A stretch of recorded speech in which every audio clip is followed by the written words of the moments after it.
Hello my dear students. I Dr. Niharika welcome you all in our Padhe classes. Our Padhe classes is the platform where is so much to learn for everyone. आज हम कक्षा 8 का पाठ पढ़ रहे हैं, पाठ 6 जिसका नाम है देहि लक्षम ततो में, अर्थात तो मुझे 1 लाख दे दो। 1 लाख क्या? 1 लाख स्वर्ण मुद्राएं दे दो। यह पाठ राजा भोज के समय का है। जैसा कि आप जानते हैं कि संस्कृत साहित्य की अपनी परंपरा है। इन परंपरा के अंतर्गत मनोरंजक कथाओं के द्वारा हमें जीवन मूल्य परक शिक्षाएं प्रदान की जाती है। समय के अनुसार हम सब घबरा जाते हैं, हमारा स्वयं पर से विश्वास डगमगाने लगता है और इसीलिए कहा गया है stop doubting yourself, work hard and make it happen. ऐसा कुछ भी नहीं है जो हम अपनी मेहनत और बुद्धि प्रयोग से प्राप्त नहीं कर सकते। ऐसा ही कुछ संदेश इस पाठ में भी दिया गया है। तो आइए पढ़ते हैं पाठ 6 देहि लक्षम ततो में। एकदा भोज राजा अघोषयत। एक दिन राजा भोज ने यह घोषणा की। क्या घोषणा की? यत् यदि को अपि कवि तस्य सभायां नवीनम श्लोकम पठिष्यति तर्हि सः तस्मै लक्ष स्वर्ण मुद्रा दास्यति। यदि उसकी राजसभा में कोई कवि नया श्लोक पढ़ेगा तो वह राजा प्रसन्न होकर उसे लक्ष स्वर्ण मुद्राएं 1 लाख सोने के सिक्के देगा। एतत् श्रुत्वा बहवः कवयः राजसभायां स्वकाव्य पठनार्थं समागताः। एतत् श्रुत्वा यह सुनकर बहवः कवयः बहुत सारे कवि राजसभायां उसकी राजसभा में स्वकाव्य पठनार्थं समागताः अपना काव्य पढ़ने के लिए आ गए। परंतु राजसभायां एकश्रुत द्विश्रुत त्रिश्रुत नामकाः त्रयः विशेष विद्वांसः आसन्। परंतु राजा की सभा में 3 विशेष विद्वान थे जिनका नाम था एक श्रुत, द्विश्रुत, त्रिश्रुत। इनके नाम इनके गुणों के अनुसार ही थे। आगे पता चलेगा कैसे। एक श्रुत 1 वारं श्रुत्वा, द्विश्रुतः 2 वारं श्रुत्वा, त्रिश्रुतः च 3 वारं श्रुत्वा किंचित अपि पुनः वक्तुम समर्था आसन्। एक श्रुत 1 बार सुनकर, द्विश्रुत 2 बार सुनकर और 3 श्रुत 3 बार सुनकर कोई भी बात पुनः दोहराने में समर्थ थे। अर्थात कोई कितनी भी बड़ी कहानी हो, कोई कैसा भी श्लोक हो, एक श्रुत 1 बार सुनता था तो उससे पुनः दोहरा सकता था, वापस सुना सकता था। द्विश्रुत 2 बार सुनकर वापस सुना सकता था और त्रिश्रुत 3 बार सुनकर वापस सुना सकता था। अनेन कारणेन यदा कोऽपि कवि श्लोकम अपठत तदा ते अकथयन्। अनेन कारणेन इसी कारण से यदा कोऽपि कवि श्लोकम अपठत जब कोई भी कवि श्लोक पढ़ता था तदा ते अकथयन् तब वे कहने लगते थे यत् अयं श्लोकः तु न नूतनम् कि यह श्लोक तो नया नहीं है। ते भी तु अयं श्लोकः पूर्वमेव श्रुतः उन्होंने तो यह श्लोक पहले भी सुना हुआ है। शर्त के अनुसार शर्त ये थी कि कोई भी नया श्लोक सुनाओगे, पुराना श्लोक नहीं सुनाओगे।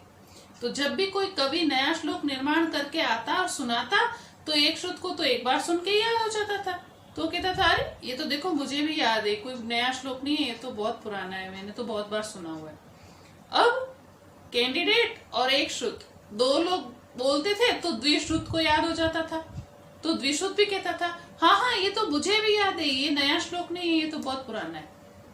तो अब कैंडिडेट, एक श्रुत और द्विश्रुत 3 बार रिपीट हो जाता था वो श्लोक और त्रिश्रुत को याद हो जाता था। तो त्रिश्रुत भी चीटिंग करके बोलता था नहीं नहीं ये तो कोई नया श्लोक नहीं है, ये तो बहुत पुराना है, मुझे भी याद है। ये लोग ऐसे चीटिंग क्यों कर रहे थे पता? ताकि राजा की खजाने में से 1 लाख स्वर्ण मुद्राएं किसी को भी ना मिले। खुद तो वो पार्टिसिपेट कर नहीं सकते थे क्योंकि राजा के ही दरबार में रहते थे वो लोग। एवं कथित्वा ते क्रमशः तदेव श्लोकम सभायां पुनः प्रस्तुतम अकुर्वन्। ऐसा करके वे तीनों वह श्लोक सभा में पुनः प्रस्तुत कर देते थे। अतः कोऽपि कवि पुरस्कारं लब्धुं समर्थः न अभवत्। इसीलिए कोई भी कवि पुरस्कार प्राप्त करने में समर्थ नहीं हो सकता था। इदं छलं कालिदासाय न अरोचयत्। इदं छलं यह धोखा कालिदासाय कालिदास को न अरोचयत् अच्छा नहीं लगा। सः एकं युवानं कविम् आहूय तं च एकं श्लोकं स्मर्तुम् अयच्छत्। उन्होंने एक युवान कवि को बुलाया और उसे एक श्लोक याद करने के लिए दे दिया। श्लोक लिखा कालिदास ने था, है ना, और एक नवीन कवि को, एक युवा कवि को श्लोक पकड़ा दिया कि तुम ये श्लोक याद कर लो। अकथयच्च, और उसे कहा, यत् सः श्लोको अयं राजसभायां पठेत्, कि वह राजसभा में जाए और यही वाला श्लोक पढ़कर सुनाए। अथम च योजनानुसारं सः युवान् कवि राजसभायाम् आगत्य अधोलिखितं श्लोकम् अपठत्। इसके बाद अथ च अर्थात इसके बाद योजना अनुसार वह युवान कवि राजसभा में आया और निम्नलिखित श्लोक पढ़कर सुनाया। और वह श्लोक क्या था? वह श्लोक था, स्वस्ति श्री भोजराजन, हे भोजराजा आपका कल्याण हो। त्वम अखिल भुवने धार्मिकः सत्यवक्ता। त्वम यानी आप, अखिल भुवने पूरे विश्व में सत्य प्रिय हो और धार्मिक हो, सच बोलने वाले हो और धर्म का पालन करने वाले हो। पित्रा ते संग्रहिता नव नवतिमिता रत्न कोटयो मदीय। तव पिता, ते पिता आपके पिता ने संग्रहिता लिए थे, नवतिमिता 99 करोड़ रत्न, मदीय मुझसे, आपके पिता ने मुझसे 99 करोड़ रत्न लिए थे। तांस्त्वं देहि इति राजन, सकल बंधु जने ज्ञायते सत्यम एतत्। सकल बंधु जने, यहाँ पर उपस्थित सभी बंधु लोग, ज्ञायते जानते हैं, सत्यम एतत् इस सत्य को। यहाँ पर उपस्थित सभी बंधुजन इस सत्य को जानते हैं। स्तान त्वम देहि इति राजन, वो 99 करोड़ रत्न आप मुझे दे दीजिए। नो वा जानन्ति, और यदि इस विषय में कोई भी विद्वान नहीं जानता, किसी को ये बात पता नहीं है, यत् मम कृतिमपि, तो वह मेरी रचना को भी नहीं जानता, मेरी रचना भी ये नहीं हो गई। नो देहि लक्षम ततो में, तो अब मुझे या तो शर्त के अनुसार 1 लाख स्वर्ण मुद्राएं दे दो, और या तो आपके पिताजी ने जो 99 करोड़ रत्न मुझसे लिए थे वो मुझे लौटा दो। ये तो बुद्धि का प्रयोग हुआ, ये तो सरासर धोखा हुआ, है ना। शठे शठम समाचरित, धोखेबाज के साथ धोखा करना कोई गुनाह नहीं है।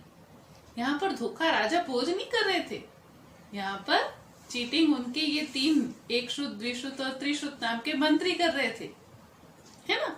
तो अब उन्हें मात देने के लिए कालिदास ने भी कुछ ऐसा ही किया और एक नया श्लोक बनाया। उस श्लोक में लिखा था कि आपके पिताजी ने मुझसे 99 करोड़ रत्न लिए हैं, आप मुझे वह 99 करोड़ रत्न लौटा दो, और या तो फिर मेरे इस श्लोक को न्यू मान लो, और न्यू मानते हुए 1 लाख स्वर्ण मुद्राएं मुझे दे दो, जो कि इसका चैप्टर है।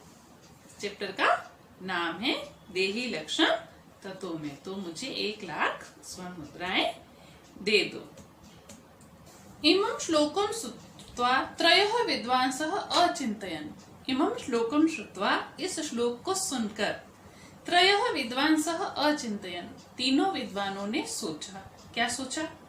यत् यदि ते एतं श्लोकम पूर्वश्रुतं कथयन्ति, यत् कि यदि वे इस श्लोक को पूर्वश्रुतं पहले ही सुना हुआ है, इति कथयन्ति ऐसा कहते हैं, तर्हि तो संपूर्णं राजकोशम रिक्तम भवेत्। तर्हि तो तब तो संपूर्ण राजकोष, सारा राजा का खजाना ही रिक्तम भवेत्, खाली हो जाएगा। क्योंकि 99 करोड़ रत्न वो देना ज्यादा ठीक है या इनाम के लिए 1 लाख स्वर्ण मुद्राएं देना ज्यादा ठीक है? उन्होंने सोचा कि अगर वो कहेंगे कि अरे ये श्लोक तो मेरे पहले भी सुना हुआ है, तो इसका मतलब ये कि राजा के फादर ने 99 करोड़ रत्न लिए थे और वो लौटा हुआ ही, सुना हुआ है तुम्हारी ये बात तो, है ना। तो इन्होंने सोचा यदि ऐसा होगा तो राजा का तो पूरा खजाना ही खत्म हो जाएगा। अतः ते श्लोकम नूतनम अमन्यत, इसलिए उन्होंने श्लोक को नया मान लिया। मजबूरी थी और कोई चारा भी नहीं था। अनेन प्रकारेण युवान कविः पुरस्कार रूपेण लक्ष स्वर्ण मुद्रा अविन्दत्। अनेन प्रकारेण, इस प्रकार, युवान कवि ने पुरस्कार रूपेण, पुरस्कार के रूप में, लक्ष स्वर्ण मुद्रा अविन्दत्, 1 लाख स्वर्ण मुद्राएं प्राप्त कर ली। अर्थात राजा ने उस युवान कवि को 1 लाख स्वर्ण मुद्रा का पुरस्कार दे दिया। अहो अद्भुतम चातुर्यम कालिदासस्य। अरे कालिदास की चतुराई बड़ी अद्भुत है। कालिदास अद्भुत चतुर है, जो हर समस्या का समाधान निकाल लेते हैं। इस प्रकार इस पाठ के द्वारा हमें यह शिक्षा प्रदान की गई है कि शोर मचाने से या विरोध प्रदर्शन ऐसा करना चाहिए जिससे हमारा काम भी हो जाए, बुद्धि प्रयोग करके दूसरों को नुकसान भी ना हो और शांति भी बनी रहे। मैं आशा करती हूँ कि आप सबको ये पाठ पसंद आया होगा। इस पाठ के अंत में डिस्क्रिप्शन में आपको अभ्यास प्रश्नोत्तर भी मिलेंगे, आप वहां से अभ्यास प्रश्नोत्तर लिख सकते हैं। मैं पुनः कहूंगी कि आप अपने विचारों का भी उसके अंदर समावेश कर सकते हैं। जरूरी नहीं है कि आप अभ्यास प्रश्नोत्तर वैसे ही लिखें जिसे डिस्क्रिप्शन में दिए हुए हैं, वो केवल आपकी सहायता के लिए। वीडियो को लाइक करें, शेयर करें और पढ़े के साथ जुड़े रहें। बहुत बहुत धन्यवाद।